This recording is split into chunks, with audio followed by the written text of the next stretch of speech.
question 10 on the AP Calculus test that I gave you. And this is a quotient rule question. And this, AP loves to do this. This really, they like to have you interpret things algebraically, graphically, tabularly. Okay, so this is one that ties in an equation and a graph. So let's go ahead and do quotient rule, and then I'm going to talk about how you find the things that you need. So this function is made up of something that I know and something I don't know. So I'm going to say then low d high, so f of x times the derivative of what's on top would just be 2x minus high d low. So I'm just going to write down f prime of x. In a minute, I'm going to show you how you can use the graph to find that. And then square the bottom. And away we go. You are asked to find the derivative at 2.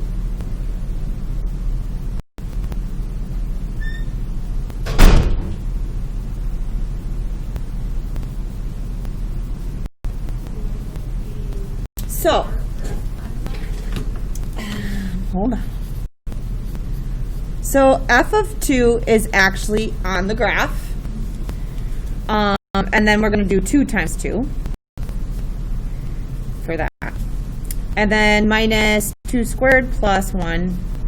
And f prime of 2 we can find from the graph. I'll explain how.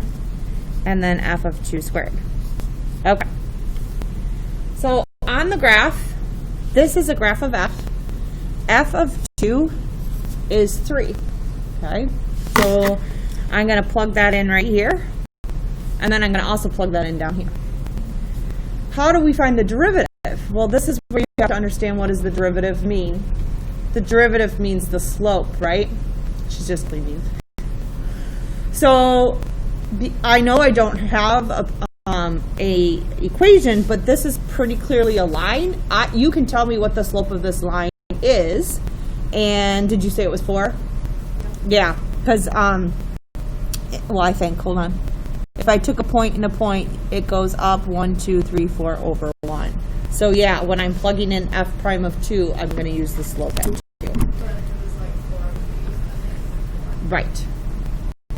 And you couldn't do that if it was a curve, because they would have to be like something that would be linear that you could definitely find the slope. So we said f of 2 is 3, right? All right, so we got 3 times 4. We said this was, so this is 5 times 4, and this was 3 squared.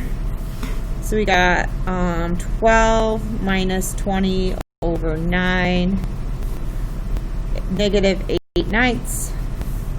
So the answer is A. You're going to notice when you do your circuit in a little bit, and we'll do one in a second, I give you table for functions f and g, and I give you graphs for j and h, and they're linear graphs. So you're going to be able to find both the values and the slopes on those graphs. We'll do one in a second.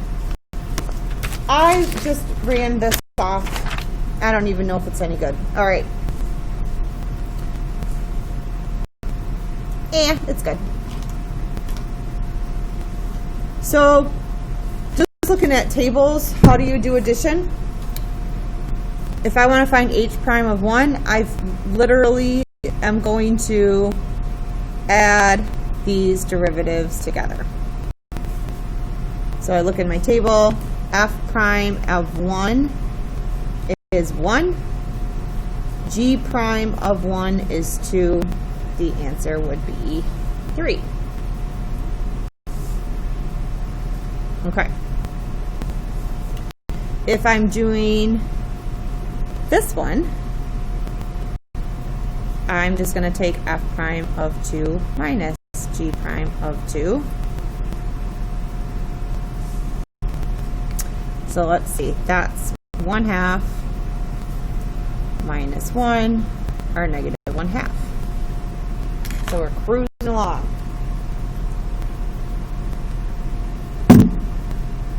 But when you get to multiplication and division, it's tempting, you just get caught up and you try to, no. Because you don't have functions, it's easy to make the mistake of trying to multiply their derivatives. But this really has to be product rule. So if I wanted to find h prime of 3, I'd have to do first d second. So that would be f of 3 times g prime of 3 plus second d first. So g of 3 times f prime of 3. And then I would find those in the table. So we've got f of 3 is 3, g prime of is negative 2, g of 3 is 1, and then f prime of 3 is 2. So negative 6 plus 2 is negative 4. Does this make sense? Okay. And then same for this. So I would want to do, to find h prime of 3, start low. So I do low, d high. So g of 3 times f prime of 3 minus high, d low. F of 3 times g prime of 3. Square the bottom. And away we go.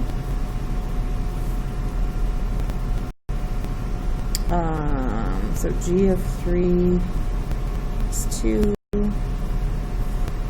F prime of 3 is negative 1. F of 3 is 1.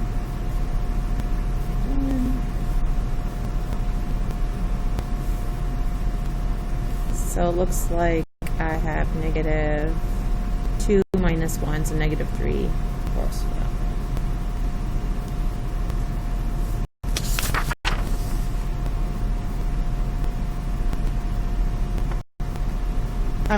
I'm not doing these ones yet. Once we get into chapter 4, we have like these things called chain rules when we do something to an outer and inner function, but we're not there yet. So, okay,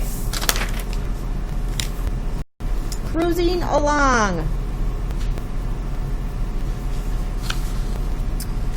I want to pick one that has J and H in it so that we can see how to use the graph. So on this one, literally we were just doing that. You don't have any special rules to apply on the very first one. But moving along, let's find something that does have special rules.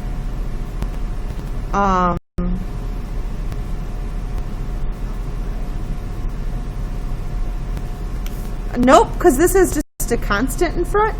So when we do this one, it's going to be just, the rule for a constant in front is that it's just 4 times f prime of x plus j prime of x. So this one will be nothing either.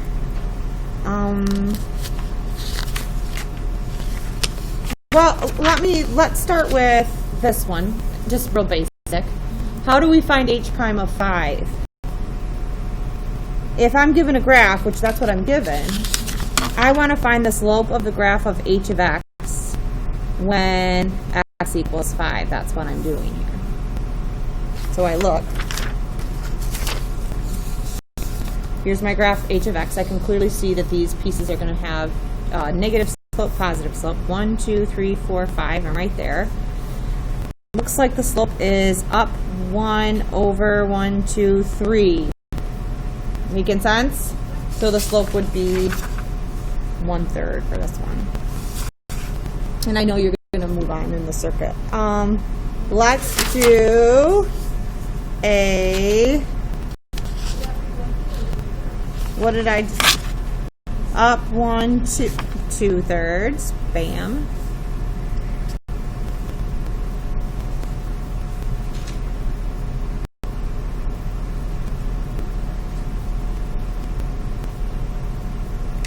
Let's do this one because this is kind of a complicated one. I'm doing pencil. I'm shifting to pencil because it's more difficult. Okay, So first of all, I got a 6 up in front. I'm going to just remember at the end, when I have a constant in front, I'm going to just multiply the whole thing by 6. Okay. This is product rule. Okay, so I'm going to write out what I'm doing. So product rule is first to second. So I would write h, or f of x, times the derivative of this, and you might be like, I don't know how to do h of x minus 1, but the derivative of that is just is a constant, so it would just be 0. Okay, so we're going to multiply by h prime of x, so that's first to second, and then second d first. Now when I do this on the second one, I have to put the whole thing in there, but then the derivative of the first. Okay, and you know what I'm doing? Let's rip that off, because otherwise I keep, all right. So we have a table to tell us the f values, and it looks like f of 5 from the table is 1. To find h prime of x, I'm going to have to look at the graph, and I'm looking the slope at 5, which actually, didn't we just do that on the last problem? So the slope at 5 is 2/3. This means h of x minus 1. I'm going to take h of 5, so that's an actual function value on the graph. So h of 5 is actually 2, but then I subtract 1 from it, so it's 1.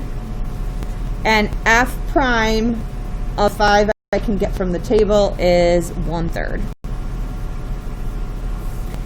So then we got 2/3 plus 1/3, which is 3/3, or 1. 6 times 1 is 6. Is this making sense? Okay. So that should give us enough information then to work through the circuit. So start here, because obviously this is the last one.